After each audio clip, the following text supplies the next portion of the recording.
Hi hello welcome to 24/7 news TV. నేను మీ Paritala Murthy. Big Boss Telugu season 8లో నిఖిల్ విన్నర్ అయ్యాడు. అయితే దీని మీద చాలామంది ట్రోల్స్ చేస్తూ ఉన్నారు. ఏంటంటే ఒక కన్నడ వ్యక్తిని తెలుగు షోకి, అందులోనూ రియాలిటీ షోకి విన్నర్ని ఎలా చేశారు అనే ప్రశ్నలు అయితే మొదలైన సోషల్ మీడియా అంతా చాలా చర్చనీయాంశమైంది ఇదంతా కూడా. సో దీని గురించి మాట్లాడేందుకు మనతో పాటు ఉన్నారు సీనియర్ జర్నలిస్ట్ అయిన రామదుర్గం మధుసూదన్ గారు. అలాగే ఆయన కన్నడ బిగ్ బాస్ రివ్యూస్ కూడా చాలా ఫేమస్, మీ అందరికి కూడా తెలుసు.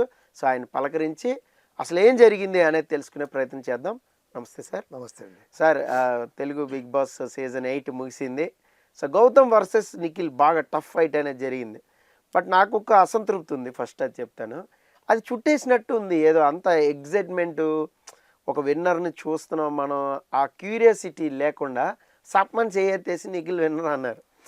అది నాకు ఎందుకనో కొట్టేతుంది. దట్టు ఒక కన్నడ వ్యక్తిని తెలుగు షోలో సో విన్నర్ చేయడానికి ముఖ్యమైన కారణం ఏంటి చెప్పండి సార్. ఒకటే సార్, ఫస్ట్ హోస్టింగ్ గురించి మాట్లాడుకుందాం. ఇప్పుడు కూడా మాట్లాడుకోకపోతే ఇంకా మనం ఎప్పుడు మాట్లాడలేం, ఎందుకంటే చాప్టర్ క్లోజ్ అయింది కాబట్టి.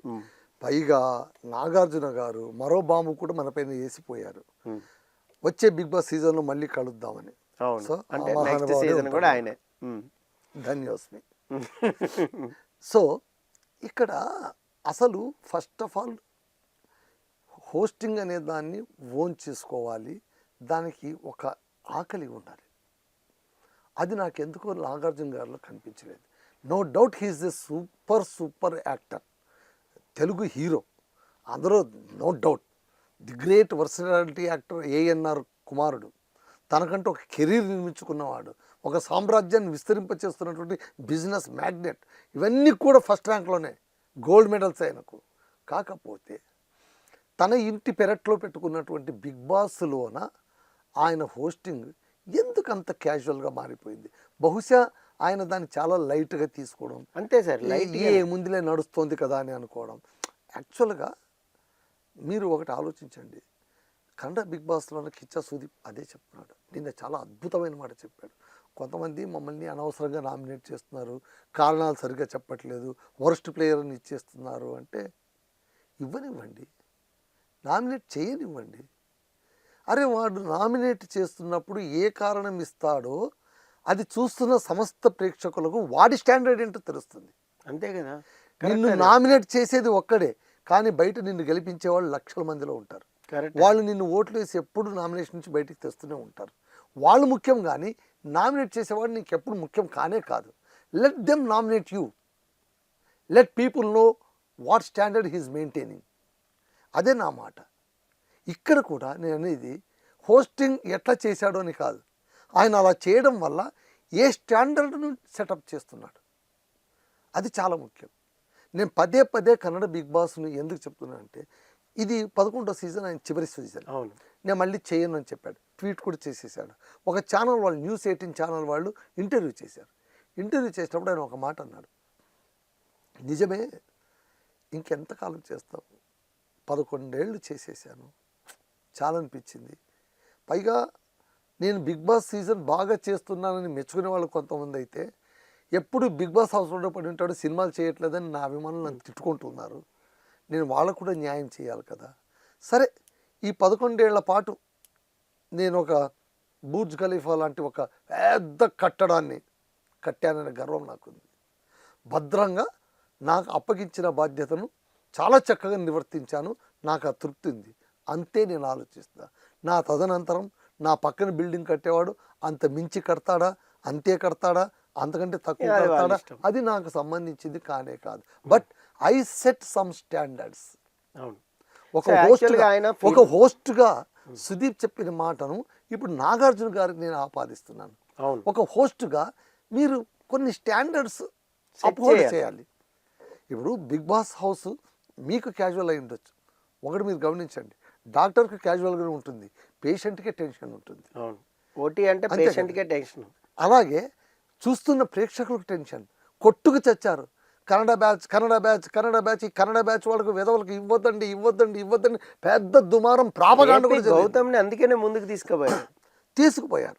కానీ ఒకటి మీరు ఆలోచించండి, ఇదే గౌతమ్ స్టార్టింగ్ నుంచి ఉంటే ఖచ్చితంగా కప్పు కొట్టేవాడు. 100% కొట్టేవాడు. Only because he's wild card entry. ఏ వైల్డ్ కార్డ్ ఎంట్రీ ఇప్పటిదాకా కప్పు తీసుకున్నారు చెప్పండి నాకు. ఎవరు లేరు, నోబడి. దట్ మీ క్వశ్చన్ ఆన్సర్ ఉంది. అవును, నోబడి. గౌతమ్ కృష్ణకి ఎందుకు రాలేదంటే Like because he's wild card entry. Season 1లో నవదీపే కొట్టాలి, కొట్టలేపోయింది కదా. Because he's wild card entry. Nikhil మొదటి నుంచి ఉన్నాడు, ఉండటమే కాదు ఆయన ఆటలో ఒక కన్సిస్టెన్సీ కనిపిస్తుంది. ఒక్క నిఖిలే కాదండి, ప్రేరణ కావచ్చు, నిఖిల్ కావచ్చు, పృథ్వీ కావచ్చు, యష్మి కావచ్చు, వీళ్ళందరూ కూడా కన్నడ వాళ్ళే. కన్నడ వాళ్ళు ఇక్కడికి వచ్చారంటే వాళ్ళు ఏమైనా సూట్ కేసు పట్టుకుని వచ్చారా? సీరియల్స్ దిక్కు దివాణం లేకుండా వచ్చారా? ఏ ఏ కంపెనీ అయితే, ఏ యాజమాన్యం అయితే బిగ్ హౌస్ను నిర్వహిస్తుందో ఆ కంపెనీ నిర్వహిస్తున్నటువంటి సీరియల్స్లో వీళ్ళందరూ యాక్టర్లు కదా. అవును, స్టార్ ఛానల్స్లో వీళ్ళందరూ యాక్టర్లు కదా. అవును. ఇప్పుడు కన్నడ స్టార్ మాలో కూడా, స్టార్ సువర్ణలో కూడా తెలుగు సీరియల్స్ అన్నీ వస్తున్నాయి.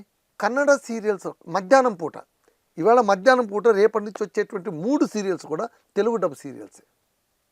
యాజమాన్యం ఒకటే అయినప్పుడు 2 రాష్ట్రాల్లో కూడా వాళ్ళే ఉంటారు. ఇప్పుడు అంతెందుకండి, TV9 ఉందండి. TV9 కన్నడలోనూ ఉంది, తమిళ్లోనూ ఉంది, మలయాళంలోనూ ఉంది, హిందీలోనూ ఉంది, అన్నిలోనూ ఉంది. యాజమాన్యం ఒకటే కదా. అలాంటప్పుడు అక్కడ వాళ్ళు ఇక్కడ, ఇక్కడ వాళ్ళు అక్కడ మారుతూ ఉంటారు. అలాగే ఇక్కడ కూడా స్టార్ బ్యాచ్, స్టార్ మా వాళ్ళు నిర్వహిస్తున్నటువంటి బిగ్ బాస్ షో కాబట్టి ఖచ్చితంగా అక్కడ ఉన్న వాళ్ళను వాళ్ళు తీసుకొచ్చి పెట్టారు, తప్పలేదు.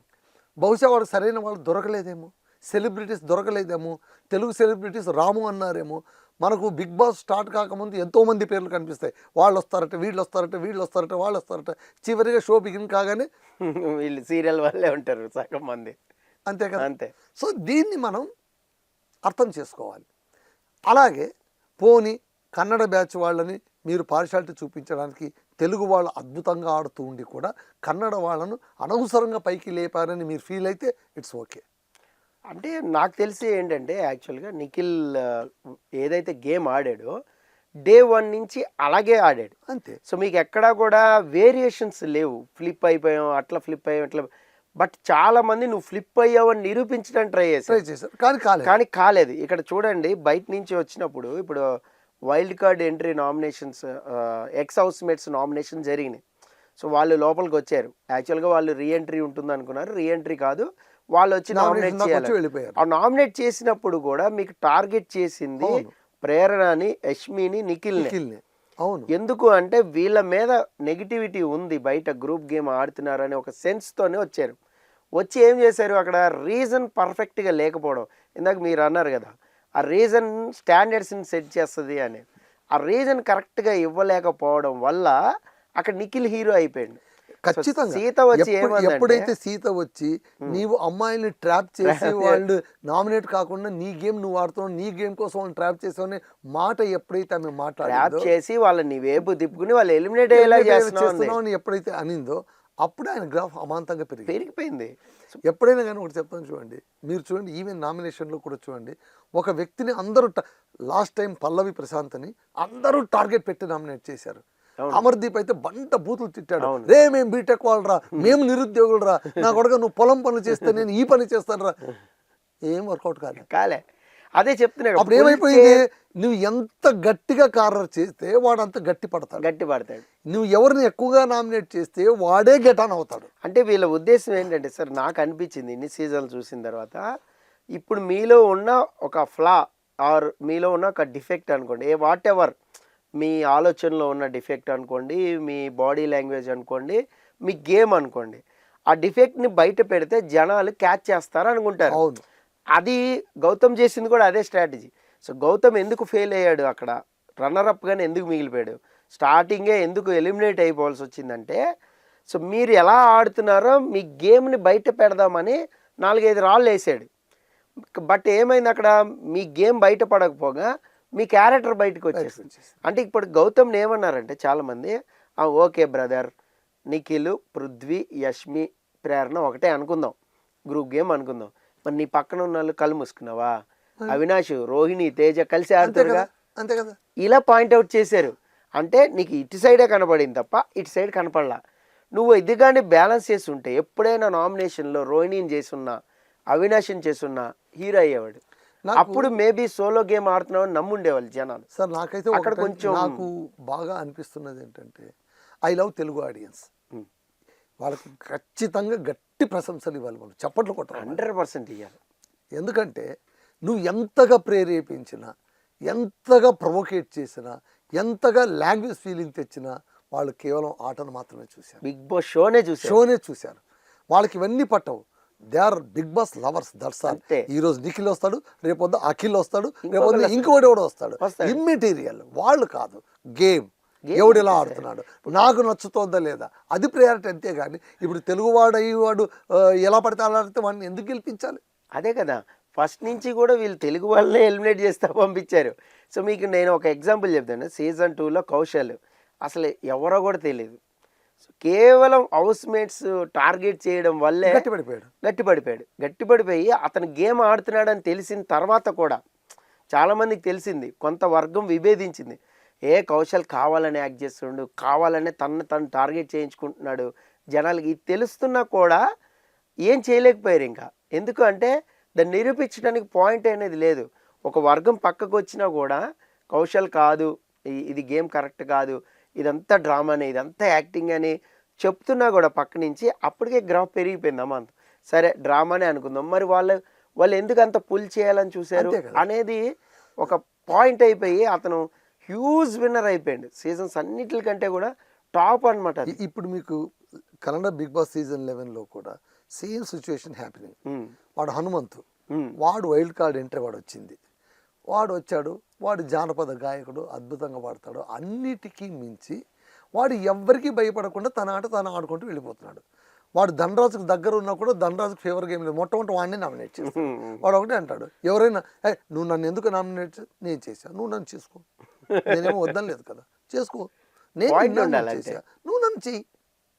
ఎక్కువ ఏమైనా వాదించడానికి వస్తే అవన్నీ వద్దు, నాకు ఈ పాయింట్ నేను చెప్పాను, నీకు నచ్చలేకపోతే నీ ఇష్టం, నేను చేయగలిగింది ఏం లేదు, నువ్వు నన్ను నామినేట్ చేయి బై, నేను రెడీగా ఉన్నాను నుంచి దాన్ని ప్రొలాంగ్ చేయడు. వీళ్ళు బాగా తెలివైన వాళ్ళు, వీళ్ళు ఒక నామినేషన్ని 4 రోజుల పాటు లాగుతారు. అట్లెందుకన్నాడు, ఇట్లెందుకన్నాడు, వాడు ఎందుకు చూసావా, వాడు ఎట్లా చేశారు, వాడు చూసావా ఎట్లా. అరే నువ్వు ఏం చేసినా ఏముంది. వాడు గోల్డ్ సురేష్ అయితే మొన్న ఎంత అన్యాయం అంటే త్రివిక్రమ్ని పక్కన పిలిచి, ఎందుకో నాకు నువ్వు కొంచెం ట్రాక్ తప్పుతున్నట్టు అనిపించింది అని పర్సనల్గా మాట్లాడు. చెప్పన్నా నేనేం ట్రాక్ లేదు, నువ్వు ఎవరో మాటకి ఈల్డ్ ఎవరి మాటకి ఈల్డ్ అయిపోతున్నావు చెప్పు, నేను ఎక్కడ లూజ్ అయ్యాను చెప్పు. నాకైతే అనిపించింది ఇట్స్ మై పర్సనల్ మీనింగ్, ఒకరి ట్రాప్లో నువ్వు పడి ఎవరంటే భవ్యనా అని వాడు అడుగుతా అంటే ఏమైనా అనుకో నీ ఇష్టం అని అన్నోడు, నువ్వు మంచి మాట చెప్పినావు కదా, అక్కడికి ఆగిపోవాలి కదా. వరస్ట్ ప్లేయర్ దాంట్లోనో నామినేషన్లో ఇదే పాయింట్ తీసుకుని చేశాడు, ఇదే పాయింట్ మంచి పాయింట్. వాడు ఆ పాయింట్ చెప్పగానే శశిర్ కూడా అదే పాయింట్ చెప్పాడు. వీడు అంటాడు, ఊరిని చెప్ప నువ్వు నా దగ్గర చెప్పినావు కదరా నాయన, నువ్వు నాకు చెప్తే ఏమర్థము, నన్ను సర్దిద్దుకోమని కదా అర్థము. మళ్ళీ నువ్వు అదే పాయింట్ చెప్పి నన్ను నామినేట్ చేస్తే నువ్వు నన్ను టార్గెట్ చేస్తున్నట్టు కానీ నాకు ప్రీచ్ చేస్తున్నట్టు కాదు కదంటే that is Big Boss house. Sir నాకు ఫినాలే చూస్తుంటే కొంచెం నాగార్జున గారు ఎందుకు హర్రీ బర్రీగా ఎప్పుడైనా కానీ ఇప్పుడే కాదు, నేను మొదటి సీజన్ నేను ఆయన హోస్ట్ చేసినప్పటి నుంచి చూస్తున్నాను, ఆయన ప్రతి ఒక్కటి కూడా పేషెన్స్ తక్కువ అండి. అంటే ఇంట్రెస్ట్ క్రియేట్ చేయిద్దాము, బాగా పైకి తీసుకుందాము. ఆ స్క్రిప్ట్ వర్క్తో పాటు హోంవర్క్ పక్కన పెట్టండి. కనీసం ఉన్నంతలో డ్రామా ప్లే చేయడం కూడా ఆయనకు తెలియదండి. ఒక సెంటిమెంటల్ డ్రామా ప్లే చేయాలి. సరే ఇప్పుడు విన్నర్ని చెప్పాలంటే అసలు గుండెల్లో రైళ్లు పరిగెత్తాలండి, గుండెలో రైళ్లు పరిగెత్తాలి. ఇదే ఎలా చేస్తారు అసలు ఎట్లా తెలుస్తామండు. లాస్ట్ సీజన్లో అయితే కనుక 3 వచ్చి నిలబడ్డారండి అక్కడ. విశేషం ఏంటంటే అసలు లాస్ట్ సీజన్లో బహుశా మనం ఇద్దరు చర్చించుకున్నా, నేను మీకు చెప్పాను, మళ్ళీ ప్రేక్షకుల కోసం చెప్తున్నా ఏంటంటే ఈసారి స్వర్గం నరకం ఉన్నట్టు పోయినసారి ఎఫిషియెంట్ అండ్ ఇన్ఎఫిషియెంట్, సమర్థులు అసమర్థులు అని 2 గ్రూప్ చేశారు. సమర్థులు ఎవరంటే ఓట్లు వేసి, ప్రజలు ఓట్లు వేసి, లాస్ట్ టైం ఏంటంటే ప్రజలు మార్కులు ఇస్తేనే నువ్వు లోపలికి వస్తావు, లేకుంటే నువ్వు లోపలికి కూడా రావడానికి వీల్లేదు. అక్కడే స్టేజ్ పైన ఓటింగ్ జరుగుతుంది. ఇది పీపుల్స్ ఓట్ ఉంటుంది చూడండి, అట్లా ఓట్ వేసేస్తారు ఆన్ ది స్పాట్. మొబైల్ ఓట్లను పర్సంటేజ్ ఎవరు చెక్కుంటుందో వాడు లోపల అది జరగాలి సార్, తెలుగులో చేయని వాడు పక్కన పడిపోతాడు. 80% వచ్చిన వాళ్ళందరూ కూడా లోపలికి వెళ్ళిపోయారు నేరుగా. సూపర్. అసలు 40% కంటే పైన, 80% పైన కంటే తక్కువ వచ్చిన వాళ్ళు వెయిటింగ్ రూమ్లో ఉన్నారు, 40% కంటే తక్కువ వచ్చిన వాళ్ళు ఇంటికి వెళ్ళిపోయారు. బ్రహ్మాండంగా. ఆ మధ్యలో ఉన్న వాళ్ళని ఏం చేశారు తెలుసా, 6 ఉన్నారు, 6 5 వాళ్ళకు అసమర్థులు, మీరు అసమర్థులు, మీకేమి ఫస్ట్ క్లాస్ ఇచ్చి పంపించలేదు, కానీ మేము మీకు ఒక టెస్ట్ పెడుతున్నాం, ఒక వారం టైం మీకు, ఈ వారంలో మిమ్మల్ని మీరు నిరూపించుకోవాలి. అంతదాకా మీరు మీ ఒరిజినల్ డ్రెస్ వేసుకోవడానికి వీల్లేదు. మేము ఇచ్చిన యూనిఫామ్లో యూనిఫామ్తో లేబర్లా వర్క్ చేయాలి. రెండవది, మీరు మొత్తం పనులని మీరే చేయాలి. వంట పని మీరే చేయాలి, లెట్రిన్ వాషింగ్ అన్నీ మీరే చేయాలి, బట్టలు మీరే ఉతకాలి, క్లీనింగ్ మీరే చేయాలి, ఎవ్రీథింగ్ మీరే చేయాలి. 80% వచ్చిన వాళ్ళు ఏ పని చేయరు. ఇది ఏమనుకున్నారు అవతల వాళ్ళు, ఏమనుకున్నారు 80% వీఆర్ లగ్జరియస్ అని. కానీ వాళ్ళకు ఒక ఛాన్స్ ఇచ్చాడు బిగ్ బాస్ అని వాళ్ళు అప్పుడు అర్థం చేసుకోలేకపోయారు. సో అర్థం చేసుకోలేకపోయేసరికి ఆ మీరు నమ్మరండి, ఫస్ట్ డే వచ్చి నిలబడినటువంటి అసమర్థుల 5గురిలో 3 ఫినాలేలో ఉన్నారు. వాళ్ళ 3 ఉన్నారు. 80% ఓట్లేసినటువంటి ప్రజలు ఓట్లేసినటువంటి టప్ అని పడిపోయారు. ఆ 3 ఉన్నప్పుడు కూడా ఎట్లా తెలుస్తుంది, ఆ 3 నిలబెట్టాడు. 3లో సంగీత అనే అప్పట్లో అమ్మాయి, ఆ అమ్మాయి 3rd ప్లేస్లో వచ్చి 2nd రన్నర్ అప్ అయింది. బయటకు వచ్చినప్పుడు అంటాడు సంగీత, వాళ్ళ అమ్మ నాన్న మాట్లాడించి పేరెంట్స్ మాట్లాడించడం, ఆమె అట్లా నిలబడి ఉండగా కానీ పేరెంట్స్ అడగడం, మీకేమనిపిస్తుంది, మీ అమ్మాయి గెలుస్తుందని అనిపిస్తుందా, ఎందుకు గెలిపిస్తుంది అని అనుకుంటున్నారు, ఆ అమ్మాయి గెలిస్తే మీ మనసు ఎట్లా ఉంటుంది, ఫ్రెండ్స్ మీరు చెప్పండి, కొలీగ్స్ ఎవరు గెలవాలని అనుకుంటున్నారు, ఎవరు ఓడిపోవాలనుకుంటున్నారు, ఆడియన్స్ మీరు చెప్పండి ఎవరు గెలవాలనుకుంటున్నారు, ఎవరు ఓడిపోవాలనుకుంటున్నారు. Now then start. ఆమె బయటకు వచ్చేసి ఇప్పుడు మీకు ఎట్లా అనిపించింది, సంగీత అద్భుతంగా ఆడాను, ఇప్పుడు నీకు ఎలా అనిపిస్తుంది అంటే, నేను అమ్మాయిలా లోపలికి వెళ్ళి సింహంలా బయటకు వచ్చానంట, దట్స్ గ్రేట్ అని చెప్పాడు. ఇప్పుడు వాడు డ్రోన్ ప్రతాప్, ఆ తర్వాత ఇంకోడు వాడు, 2 మిగిలింటారు, కార్తీక్, 2 నిలబడి ఉంటారు. 2 నిలబడినప్పుడు కూడా ఎవరు గెలవాలనుకుంటారు, చాలామంది డ్రోన్ ప్రతాప్ అంటారు. ఇంకొకరేమో కార్తీక్, డ్రోన్ ప్రతాప్, వాడి పేరే డ్రోన్ ప్రతాప్. ఇప్పుడు వాడు కేసులో ఇరుక్కున్నాడు, పొలంలో బాంబు పిలిచి వాడు కేసులో ఇరుక్కున్నాడు. వాడు పెద్ద ప్రయోగశీలి, వాడు డ్రోన్లు ఎగిరేస్తుంటాడు అనమాట. వాడి పేరే డ్రోన్ ప్రతాప్. వాడు ఓడిపోతాడు, కార్తీక్ గెలుస్తాడు. ఆ గెలిచే మూమెంట్ తెచ్చేంత వరకు ఎంత అప్లిఫ్ట్ చేశాడంటే మాకందరికీ పడిపోతుంది టెన్షన్. వీడు ఏం చెప్తున్నాడు, సుదీప్ తొందర చెప్పరా బాబు, చచ్చిపోతున్నాడు. మళ్ళీ బ్రేక్ ఇస్తారు, బ్రేక్ అంటాడు, మళ్ళీ వస్తాడు. ఎస్ ఇప్పుడు చెప్పండి కార్తీక్, నువ్వు గెలుస్తానని అనుకుంటున్నావు, ప్రతాప్ నీ మనసులో ఏముంది, మళ్ళీ ఇట్లాగే హీ విల్ మేక్ ది, అంటే ఊరికే చెప్పడం కాదు, బోర్ కొట్టించడం కాదు, he will engage entire the stage. That is the capacity of a host. ఆ హోస్ట్కి కెపాసిటీ ఎలా ఉండాలి, అలా ఉండాలి అంటే తనకు ఇన్బిల్ట్గా ఒక ఇంట్రెస్ట్ ఉండాలి. కెపాసిటీ లేదని నేను చెప్పాను, నాగార్జునకి is having every capacity. Yes ఆయన చాలా బాగా చేయగలడు, కానీ బిగ్ బాసే కదా, లైట్ వే ఏముంది, లైటర్ వే చూడండి. నేను వచ్చాడు అన్నాడు రామ్ చరణ్, ఇంకా అక్కడ నిలబడి ఉన్నాడు, వాడు ఇంకా ఇప్పుడు విన్నర్ ఎవరు చెప్పే టైం వచ్చేసింది అన్నాడు, టింగ్ అన్నాడు, టింగ్ అన్నాడు, టింగ్ అయిపోయి కేల్కతం దుకాణం బంద్, కేల్కతం దుకాణం బంద్. చూసాడు అయిపోయిందా, ఆ విన్నర్ స్పీచ్ కూడా సరిగ్గా లేదు. విన్నర్ అసలు అయిపోయింది, వాడికి ఇంటికి వెళ్ళాలి, వాడికి పిలుస్తుంటుంది సెట్లో నుంచి, ఇంక వెళ్ళిపోవాలి. అంటే పిడుగు పడినా కూడా 9 గంటలకు ఇంటికి వెళ్ళిపోవాలి. అట్లా ఉంటే కొంచెం ఏంటంటే క్యూరియాసిటీ అనేది, ఆ ఎగ్జైట్మెంట్ ఫినాలే చూసి. ఇప్పుడు జూనియర్ ఎన్టీఆర్ చేసినప్పుడు ఎలా ఉండింది, అట్లీస్ట్ నాని చేసినప్పుడు ఎలా ఉండింది, నాని చేసినప్పుడు 3 సార్లు టెన్షన్ పెట్టేశాడు సార్. గీతా మాదిరి, కౌశల్ 2 ఉన్నారు కదా, ఫస్ట్ స్క్రీన్ మీద బొమ్మలు టక టక టక టక టక టక టక టక టక టక తిరుగుతాయి, ఎవరు విన్నర్ అని టెన్షన్, ఇది కాదు ఇంకో ప్రొసీజర్ ఉంది అంటాడు. మళ్ళా వేరేది. ఇక్కడ ఇంకోటి కూడా సార్, మనం చెప్పుకోవాల్సింది కేవలం నాగార్జున హోస్ట్ అనడమే కాదు, the team is worst team అని అనిపిస్తుంది. ఆ టీం వాళ్ళు కదా చేసేది, డిజైన్ చేసేది, ప్రోగ్రామ్ డిజైన్ చేసేది ఎవరు, టీమే. టీమ్ డిజైన్ చేయాలి. ఆ టీమ్ హాఫ్ అన్ అవర్ ని అసలు ఎగ్జైటింగ్ గా చేయాలి.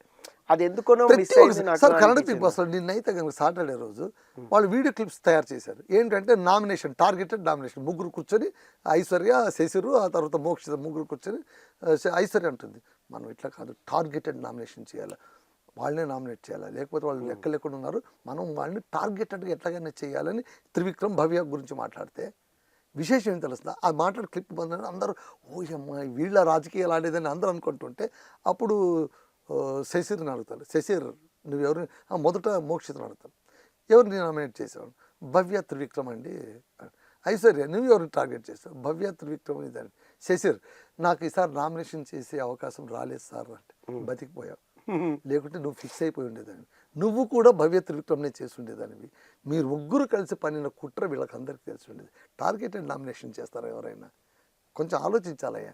ఆ వీడియో క్లిప్పింగ్ పెట్టడం కానీ, ఆ మాట్లాడడం కానీ, అక్కడికి చైత్ర ఏమంటుంది, ఐశ్వర్య తర్వాత బ్రేక్లో ఉన్న ఎట్లా చూపించేశారు కదా సుదీప్ సార్ వచ్చి, నాకైతే చాలా ఇబ్బంది వెనక ముందు కట్ చేసి పెడితే ఎవరికైనా అట్లా అనిపిస్తుంది, వెనక మనం మాట్లాడింది ఎవరికైనా తెలుసా అంటే, చైత్రక్క వెనక ఏం మాట్లాడారో కావాలన్నా మొత్తం వీడియో చూపిస్తా, నాకేం ఇబ్బంది లేదు, అన్నీ ఉన్నాయి. ఈరోజు అన్నీ పెట్టుకుని మీ దగ్గరికి వచ్చాను. ప్లే చేయమంటే ప్లే సార్ నేను అట్లా అట్లే అన్నావు, నువ్వు పురుగు ఎవరి తలలో వదలు కానీ నా తలలో వదలదు. అబ్బా అదిరిపోతుంది.